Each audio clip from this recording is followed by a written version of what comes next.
puno gyapon ta niya sa iyang mga panalangin. Are you blessed this morning? Huh? Are you happy that you are in the house of God? Praise the Lord. Nan manindog ta og let us sing our fellowship song. I will enter His gates. Makiglamano ta sa atong mga kaigsuonan. I will enter His gates with thanksgiving in my heart. I will enter His courts with praise. I will say this is the day that the Lord has made. I will rejoice for Jesus makes me glad. Jesus makes me glad. Jesus makes me glad. I will rejoice for Jesus makes me glad. Jesus makes me glad. Jesus makes me glad. I will rejoice for He has made. One more time. I will enter His gates with thanksgiving. Everybody sing. Enter His courts with praise. I will say this is the day that the Lord has made. I will rejoice for He has made. He has made me glad. He has made me glad. He has made me glad. I will rejoice for He has made me glad. He has made me glad. He has made me glad. I will rejoice for He has made me glad. Praise the Lord. Praise God. Manglingkod ang tanan.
Tanang mga hari sa yuta, managhatag kanimo sa mga pasalamat, O Jehova, kay nabati nila ang mga pulong nga gikan sa imong baba, o manag-awit sila sa madalan ni Jehova, kay dako ang himaya ni Jehova.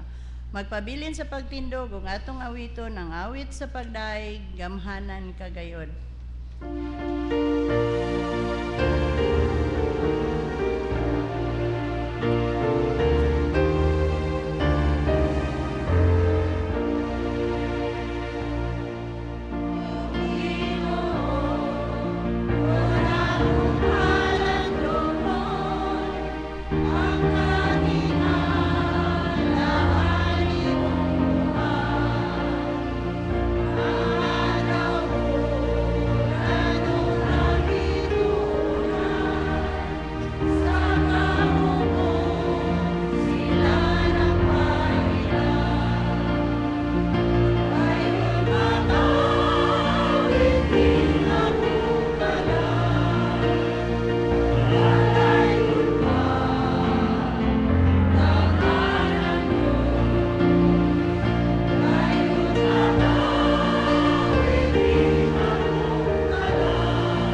Magampo ta.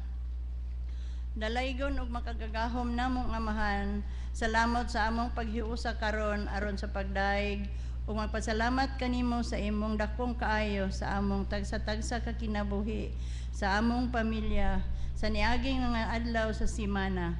Ginoo, walaa sa among tagsa-tagsa ka kaisipan ang mga daotan nga hunahuna aron masintro namo ang among pagsimba diha sa pagpaminaw sa imong pulong nga pagadalhon sa imong mensahero ug amo kining masabtan sa kinasingkasing gayod nga sa pagsabot ug amo nga maaplikar sa among adlaw-adlaw nga pagkinabuhi.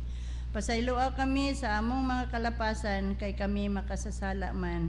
Kining tanan among giampo pinaagi ni Kristo Hesus imong anak ug among bugtong manluluwas. Amen.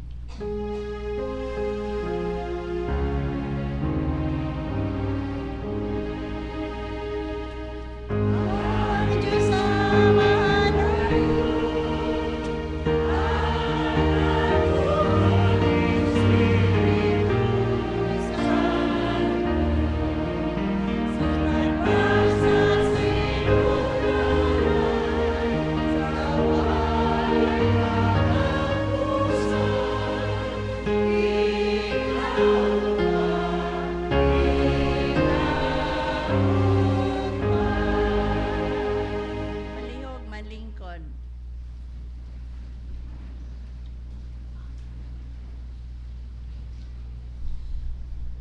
Tawag sa paghinulsol. Nga atong makita sa Isaias chapter 1 verse 18. Umari kamo ug usahan ta paghusay ang nag-ingon si Jehova. Bisan pa ang inyong mga sala mapula, sila pagapution ingon sa niebe. Bisan pa sila lubos mapula, sila mahimong sama sa mga puting balahibo sa karnero.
Si Jehova maluluyon man o puno sa grasya, mahinay sa pagkasuko o madagayaon sa mahigugmaong kalulot.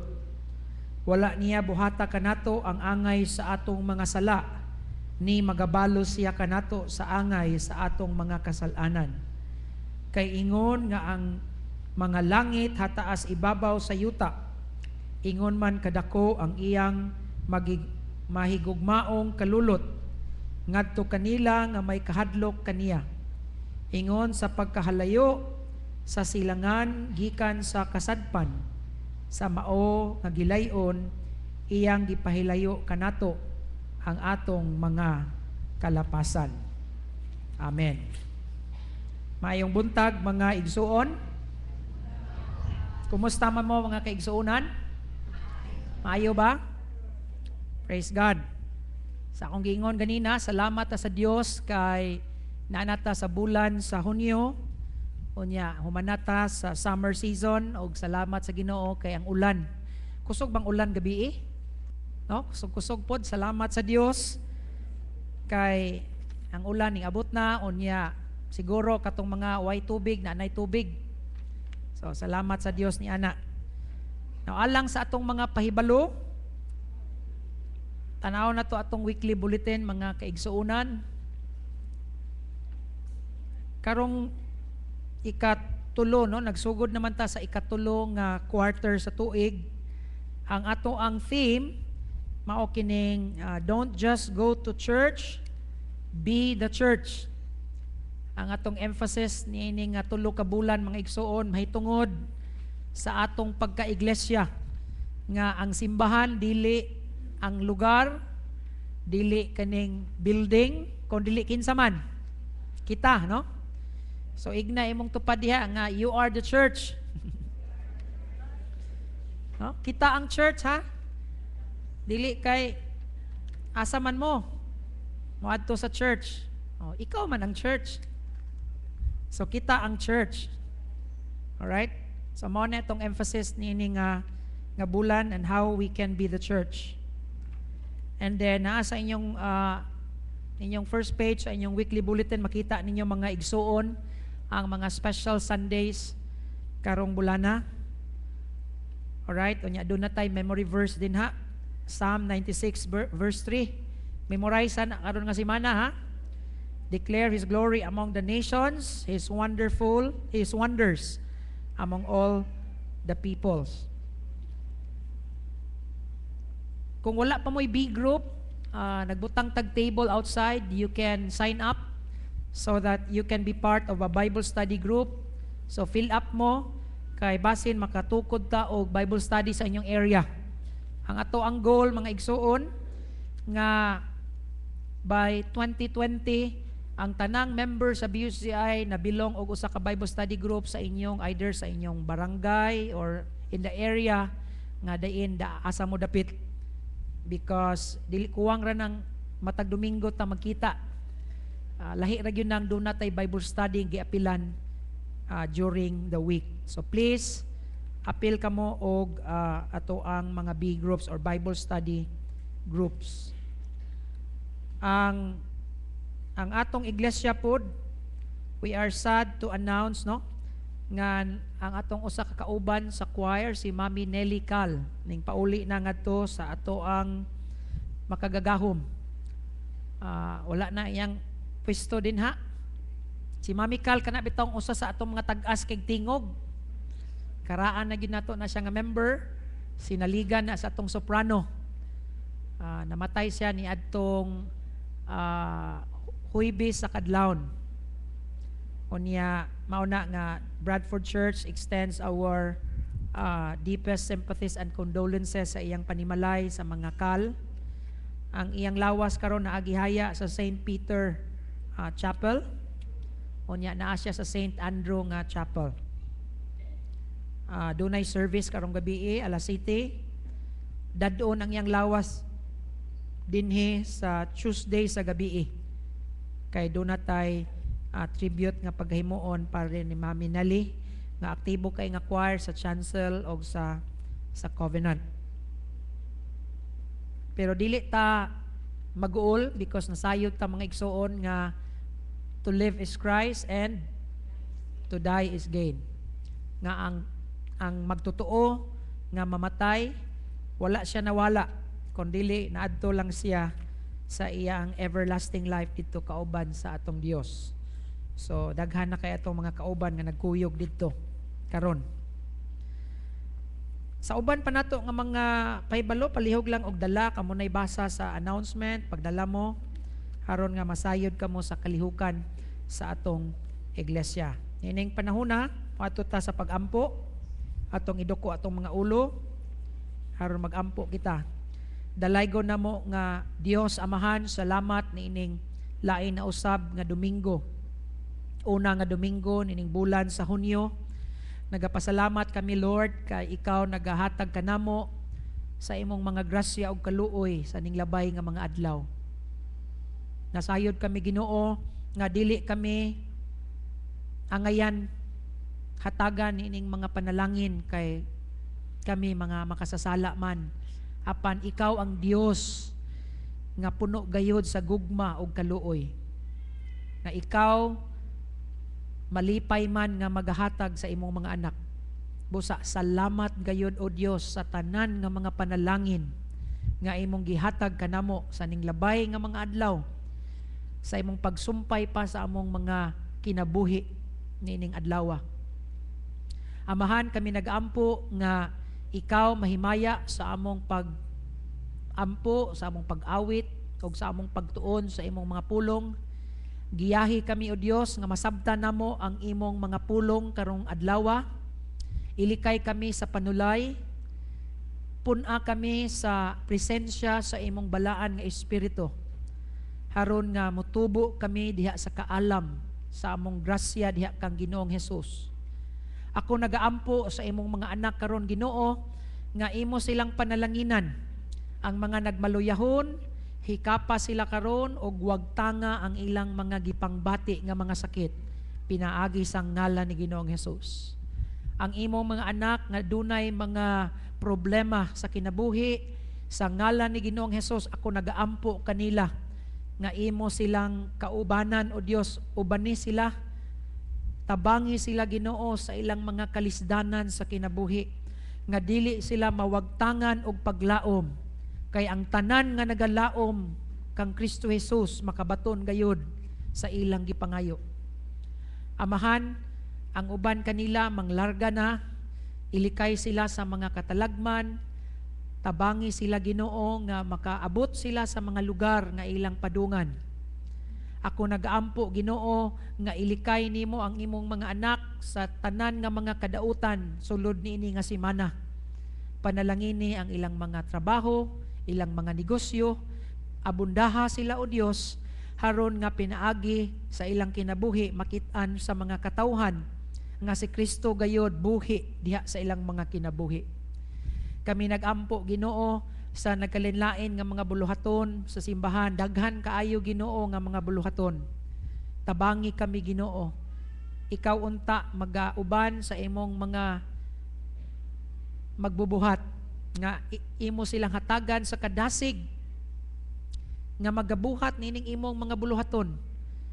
Hatagi sila Ginoo sa gahom diha sa Espiritu Santo nga matiwas ang mga buluhaton. Daghan pang mga kalag angay pagaluwason, Amahan. O kami nagaampo nga kami nga intero nga member sa Bradford Church magtinabangay gayod sa pagsangyaw sa maayong balita. Amahan, tabangi kami nga magadala kami og mga tao dinhi sa simbahan.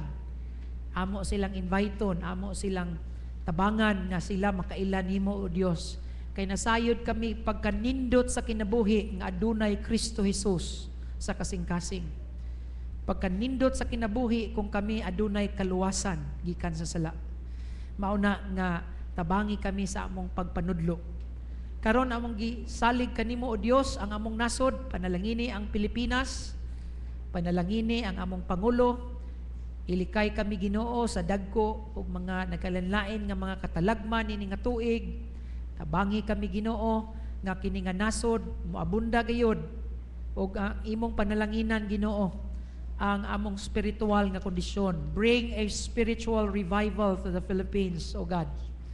Nga ang mga katawhan mobiya sa ilang mga sala o magtawag kang Ginoong Hesus. Kay ikaw nagsaad nga ang tanan nga magtawag ni Ginoong Hesus maluwas gayod. Kining tanan among gisalig kanimo diha sa ngalan sa among manluluwas. Amen.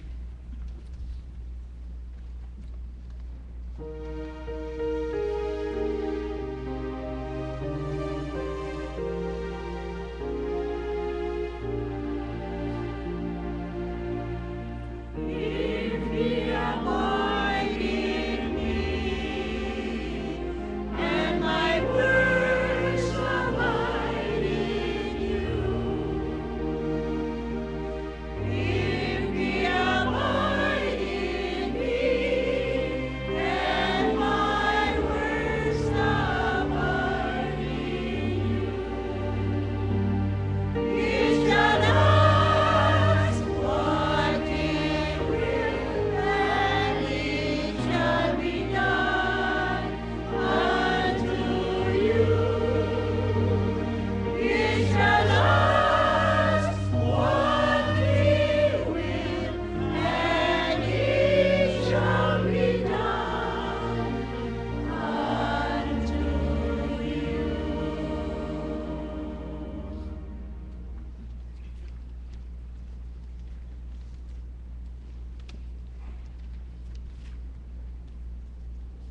about what a church actually is.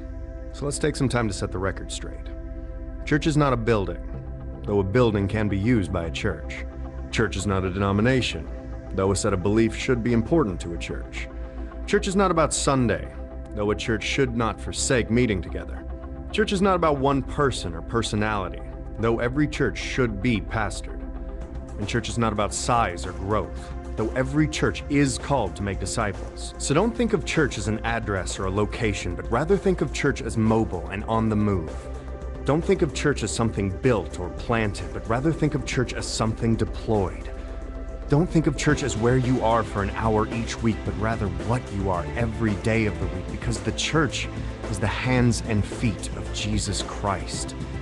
Feet shouldn't sit still. Hands shouldn't be idle. Feet go. Hands do. This is the church. Church isn't what you're sitting through right now, because you are the church. Now go and be the church.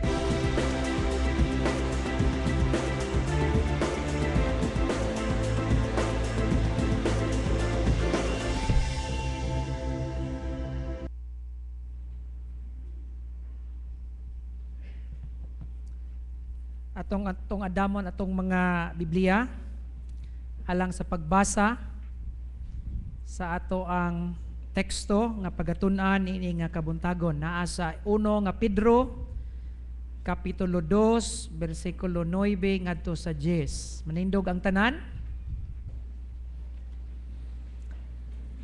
Apan kamo maoy usa ka kaliwatan nga pinili, ang kahugpungan nga mga harianong saserdote, ang nasod nga balaan, ang katawhan nga iyang kaugalingon sa Dios, aron kamo magamantala sa kahibulungan mga buhat niya, nga nagtawag kaninyo gikan sa kangitngit ngadto sa iyang katingalahang kahayag. Kaniadto kamo dili mga katawhan sa Dios, apan karon kamo mga katawhan na sa Dios. Kaniadto kamo wala pagkakaluy, apan karon kamo ginakaluy-an na. Ang Dios magapanalangin kanato sa pagbasa sa iyang pulong, maglingkod ang tanan.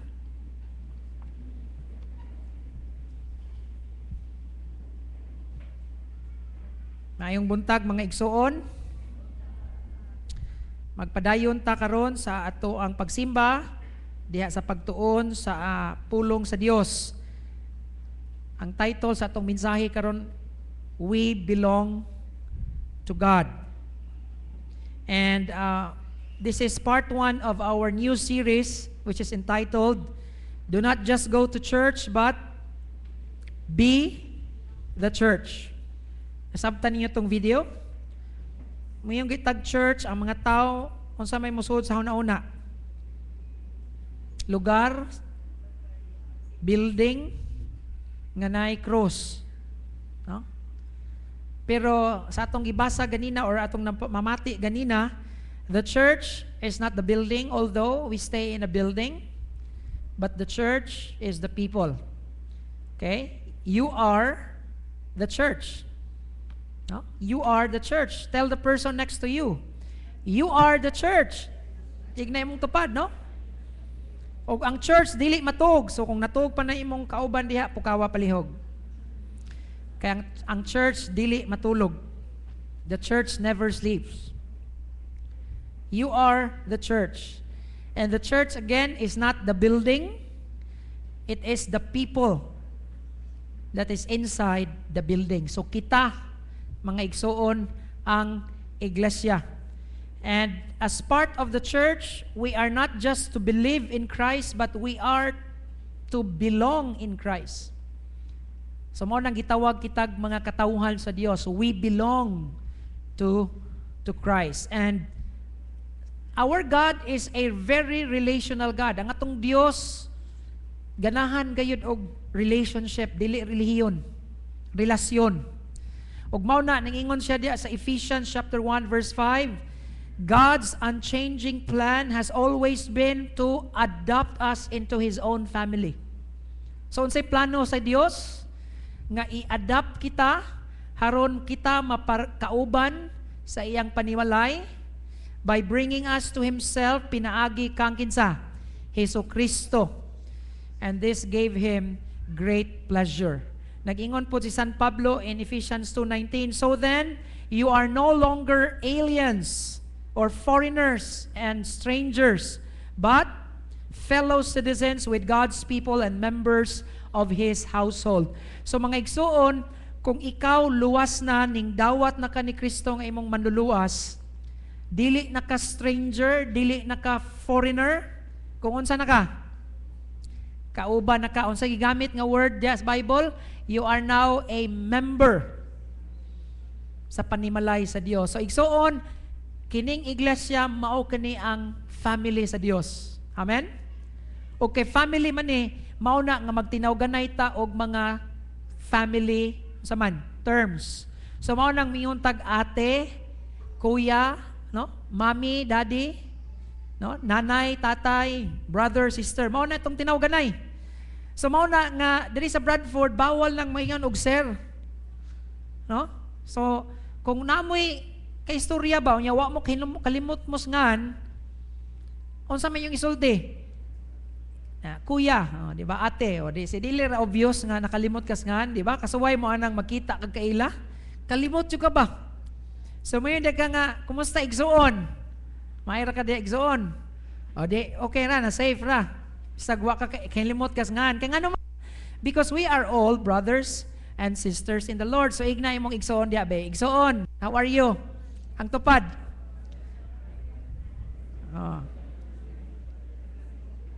Kaya basig di mo magtinagdanay sa imong tupad sa pagsimba, no? Okay? Igsuon, kung manimba ta, muratag, dili parihatag ning sakay jeep, nga wa kay pake sa imong tupad, ha? Kung manimba ta, we are in the house of God. And we are brothers and sisters here. Now, just like any family, ang mga panimalay, doon na yun na sila own identity. No? Doon na yung own culture ba? Example, unsa may culture sa Bailey family, sa Shari family, sa Lim family. Lain-lain nga family, lain-lain yun na og identity. Now, kita pod nga mga anak sa Dios, we have also our identity as God's people, no? Ug mao na itong unang tun-an sa ato ang gibasa nga bersikulo, no? Atong basahon pagbalik kung naamoy English translation din ha sa inyong Bible. Let me read once again. 1 Peter 2:9. Sa may gisulti rin sa Bible, but you are a chosen generation, a royal priesthood, a holy nation, His own special people, that you may proclaim the praises of Him who called you out of darkness. Now, igsuon, in this particular verse, si San Pedro naghatag natog upat ka mga identifying marks on what makes us the church. Nganong gitawag tag church? Nganong gitawag tag mga katawhan sa Dios? Nganong nabilong ta sa Dios? So mao ni atong identity. So are you ready? So ang atong identity as Christians. Now nganong importante igsuon nga makibawtas atong identity.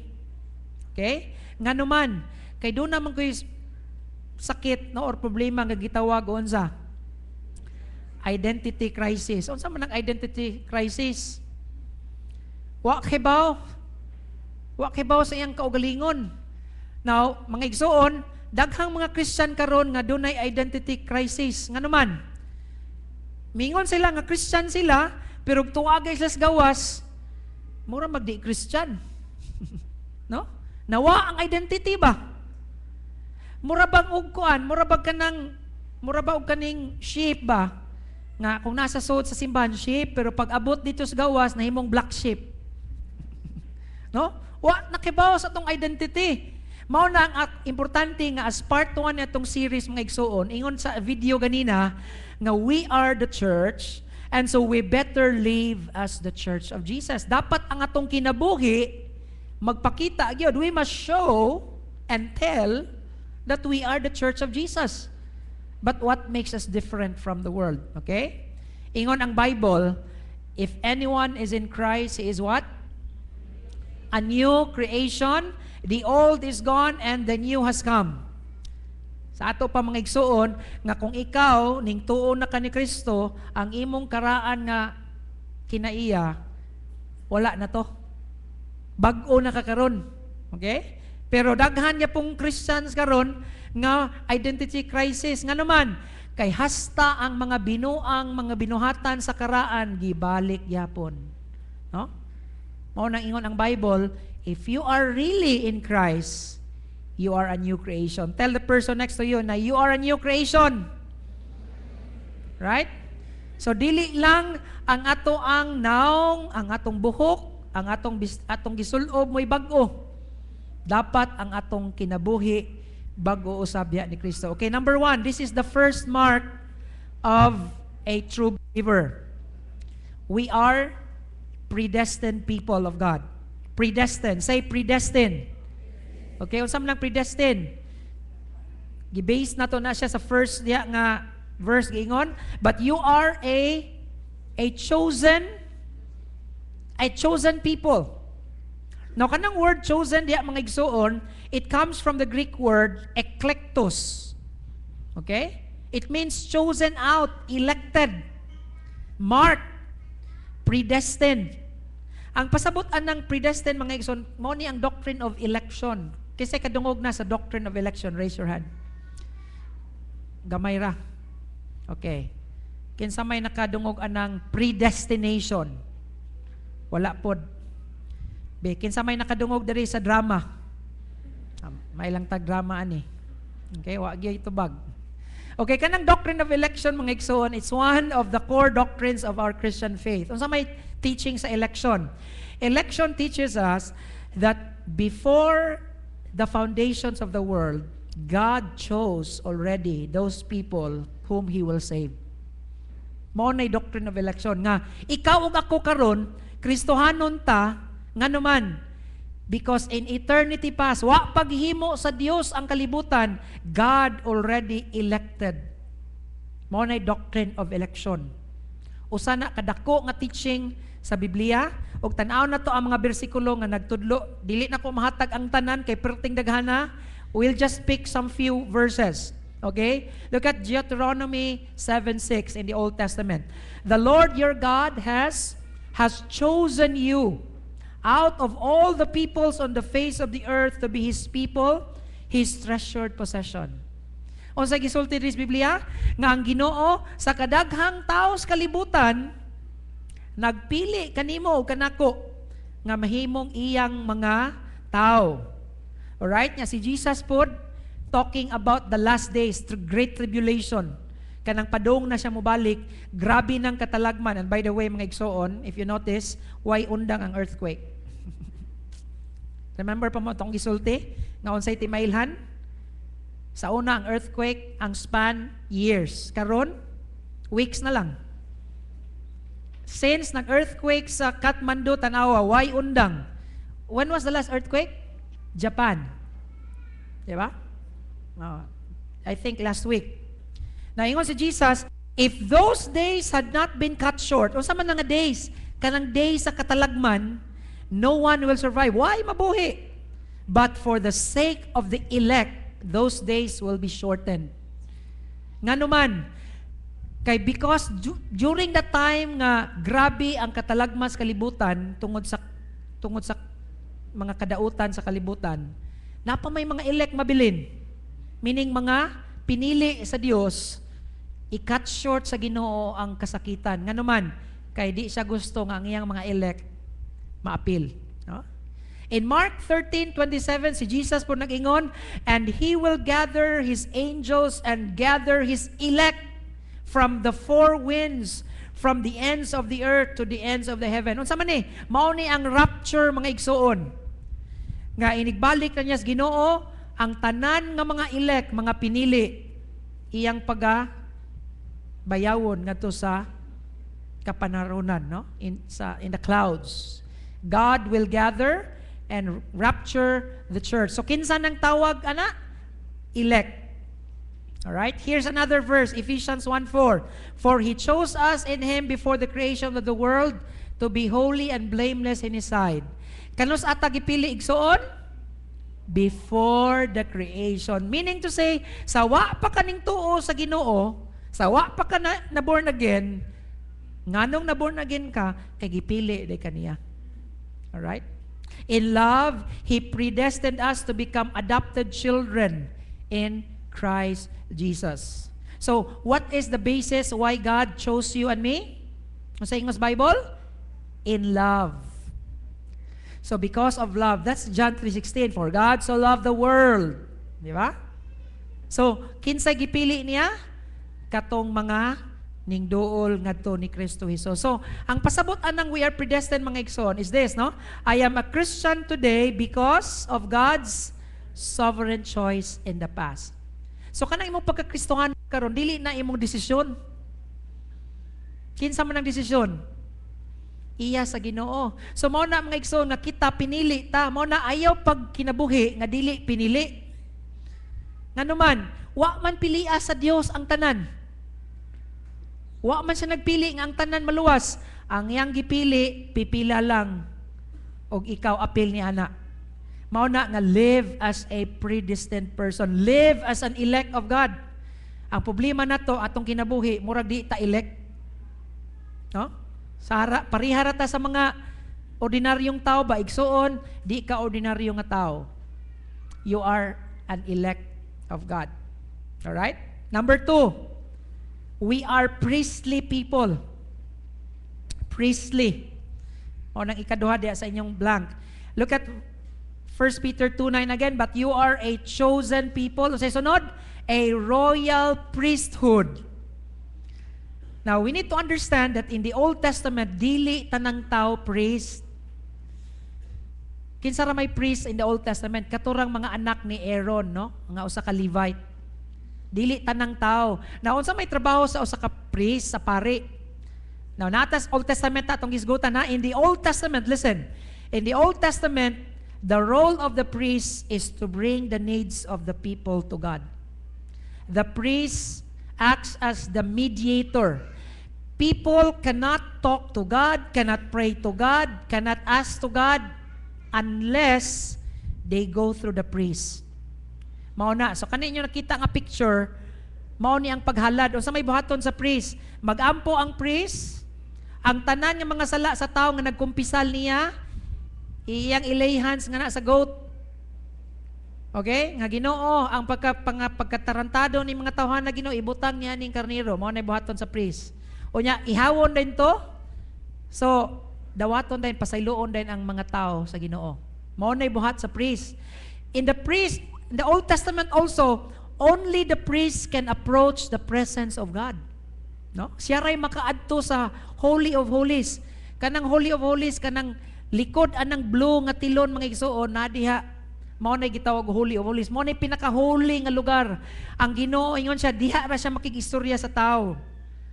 O niya ang makasud diha only the great high priest. Ang tao di. Okay? Mao na Old Testament ha. Pag abot sa New Testament igsoon giusab na ni Kristo. Nganuman, because in the Old Testament all believers are priests. Mao na nga ang priesthood ning end to wala na priesthood sa New Testament. Nganuman, because all believers are priests. Remember mo pagkamatay ni Jesus nga ang katong tilon nga nagtabon sa Holy of Holies, giyon sa to? Nagisi top to bottom. Unsa may meaning adto? Meaning karon ang tanan nga moduol ni Kristo makasulod na ngadto sa Dios. So mao ni gitawag na to the teaching of the priesthood of believers. Alright? Now, ang atong mga igsoon nga Roman Catholics, nabilin pa sila sa Old Testament nga system. No? Nga naman, kay doon na pa man sila priest, nga di magkakaadto dito mo na, moagi pa, bukumpisal ka, moagi pa kaspari. Alright? Now, humana na. Alright? Humana na. Old Testament na. Sa New Testament, unsa gisulti sa Bible, you are a royal priesthood. Meaning to say, mga igsoon, kita karon tag sa tagsa, di na ta moagi mo na, kung naamoy pangayon, di na mo muadto pa mos pastor, no? Kay kanang mga igsoon natong uban diri ba nga moadto pas pastor nga pastor ihangyo ko nis Ginoo nabilin pa mos Old Testament.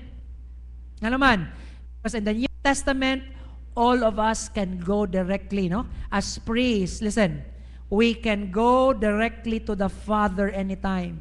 Di na ta moagi pagpari. Old Testament, di isla kaampo. Moagi yun sila pari. Pero in the New Testament, mao ni sulti sa Bible. Let's read. Since then, we have a great high priest who has passed through the heavens, Jesus Christ, the Son of God. Verse 16, let us come boldly in God's throne of grace so that we may receive mercy and find grace to help us in our time of need. O na mga igsuon, kay karon priest na ta, you can pray. You can ask, you can approach the throne of God.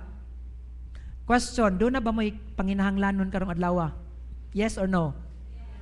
Oh, ayaw mo dool nako. Di ba? Pastor, pari malagi ka. Ang loob rin nako. Pero kitang tanan pari ta, no? Because ang priesthood has nothing to do with the robe. This is just a robe. Priesthood is your heart. Amen? Kay mao na ang temple ni God. Ug mao na nga karon, anytime when we have needs, we can go directly because that's the promise of the Bible. Let us come boldly. Unsa man ang boldly? Meaning to say, let us come with confidence. We don't hesitate to approach God's throne. Nga naman? Because you are a priest. Alright?